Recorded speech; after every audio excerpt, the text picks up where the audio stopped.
வணக்கம் உறவுகளே. இன்றைக்கும் பார்த்தீங்கன்னா ஒரு அருமையான சமையல் காணொளி தான். இன்றைக்கு என்ன காணொளி என்று பார்த்தீங்கன்னா நாங்கள் மரவள்ளி கிழங்கை வச்சு மரவள்ளி கிழங்கு சிப்ஸ் தான் செய்ய போகிறோம். இந்த மரவள்ளி கிழங்கு சிப்ஸ் ஒரு எளிமையான முறையில் நாங்கள் செஞ்சு எடுக்க போகிறோம். எங்களோட வீட்டில் இருக்கிற எல்லா பொருட்களையும் பயன்படுத்தி தான் செய்ய போகிறோம். இது ஒரு அருமையான காணொலியாக இருக்கும். நாங்கள் அப்படியே காணொலிக்குள்ளே போகலாம். நாங்கள் இந்த மரவள்ளி கிழங்கு சிப்ஸ் செய்ய போகிறோம்.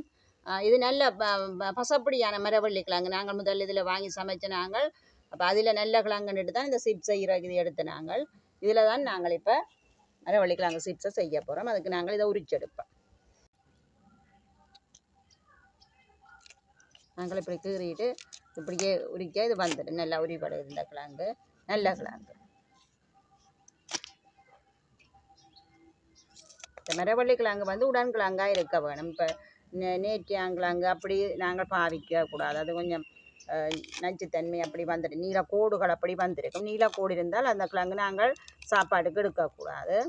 உடன் கிழங்காக இருக்க வேணும். மரவள்ளி கிழங்கு வாங்கிக்க நாங்கள் கவனமாக பார்த்து வாங்க வேணும். நல்ல கிழங்குன்றதை விட உடன் கிழங்கு எங்களுக்கு முக்கியம். நாங்கள் இதில் சீவைக்கு நல்ல மெல்லுசாக வரும். நல்ல வட்டம் வட்டமாக நல்ல மெல்லுசாக வரும். எங்களுக்கு இங்கே நல்ல மெல்லிசாய் நல்ல வட்டமாக வடிவாக வரும். டக்கண்டு எண்ணெயில் போட டக்கண்டு முறிய வந்துடும்.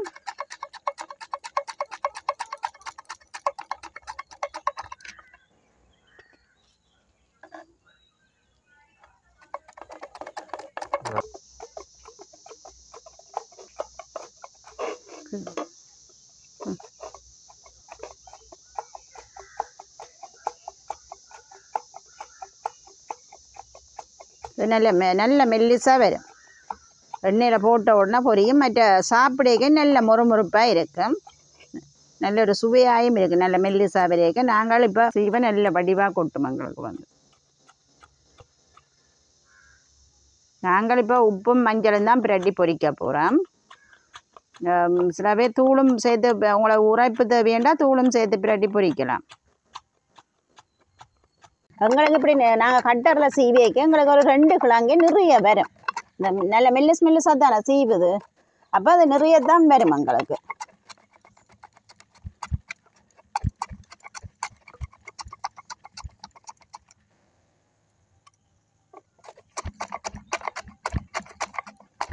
இதை நாங்கள் பொரித்து வச்சு விட்டால் சும்மா சின்னாக்கள் அந்த சோட்டி சண்டு கேட்க எடுத்து கொடுக்கலாம். நல்லா சாப்பிடுவினா. மற்ற கடையில் வாங்குற இல்லை தானே எண்ணெய்கள் கெமிக்கல்கள் ஒன்றும் செய்கிறாது. இப்போ பார்த்தீங்களன்னா நாங்கள் 2 சின்ன சின்ன கிழங்கு தான் எடுத்து நாங்கள் 1/2 கிலோவும் பெறாது. அந்தளத்துலேயும் தான் இந்தளவும் வந்தது எங்களுக்கு. நல்ல மெல்லிசாக சீவைகளும் எங்களுக்கு நிறைய கிடைக்கும். இது செஞ்சு ஒன்றுக்கு நான் அந்த ஆச்சி அடுப்பில் வைக்கிறேன்.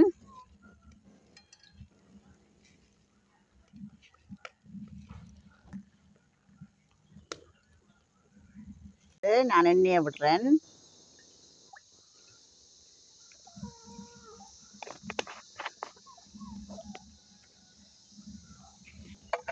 நல்லா கொதிக்க வேணும். எங்களுக்கு எண்ணெய் நல்லா கொதிச்சிட்டுது.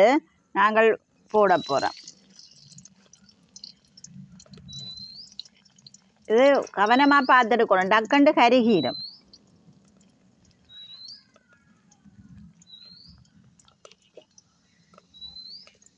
காயிலும் பிளத்தன் மாடு பெரியக்கூடாது. நல்லா எரிஞ்சால் கருகும். நாங்கள் ஒரு அளவான நெருப்பில் தான் வச்சு பொரிக்க வேணும்.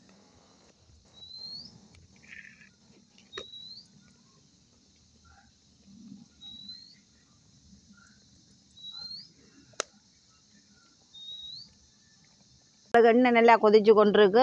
நல்ல வடிவாக பொரிஞ்சு வருது. முரண்டு வருது. பிரட்டி விட்டு பொரிக்க வேணும்.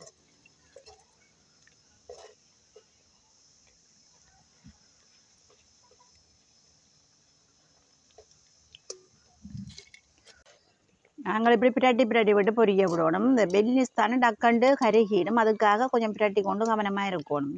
கருகி கொண்டு வருது. முறுமுறுப்பாயும் இருக்க வேணும். கருகவும் கூடாது.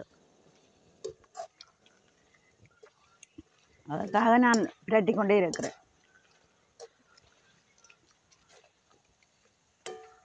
ஒட்டுப்பட்டையெல்லாம் பொரிஞ்சு வரையதான் கலண்டு வரும்.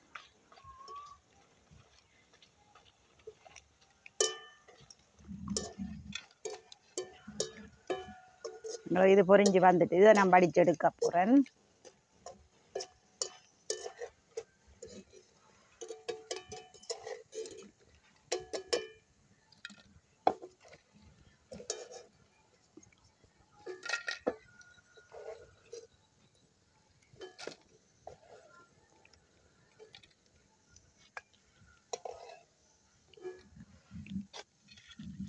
நான் எடுத்து வச்சுக்கிறேன்.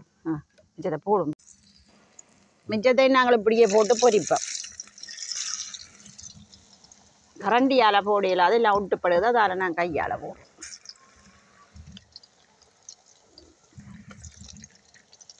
கொஞ்சம் கொஞ்சமாக தான் போட்டு பொரிக்க வேணும்.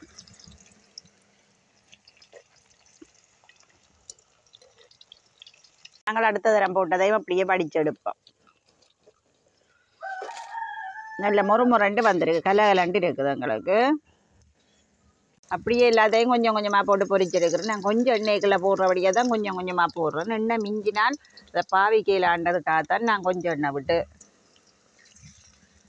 செய்கிறேன்.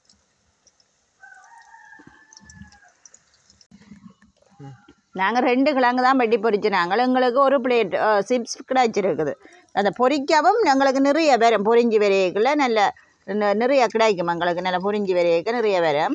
இந்த ஒரு டக்குண்டு செய்யலாம். இப்போ குழந்தைகள் இல்லாமல் பின்னர் டீக்கோ பிளேன் டீக்கோ ஒரு சொட்டி சண்டு கேட்டால் டக்குண்டு நாங்கள் செய்து கொடுக்கக்கூடியதான் ஒரு சாப்பாடு தான் இது. டீ பிளேன் டீயோட சாப்பிடக்க நல்லாயும் இருக்கும் இது. இப்போ பார்த்தீங்கன்னா நாங்கள் நல்ல மரவள்ளி பொரியல் செஞ்சு எடுத்துட்டோம்.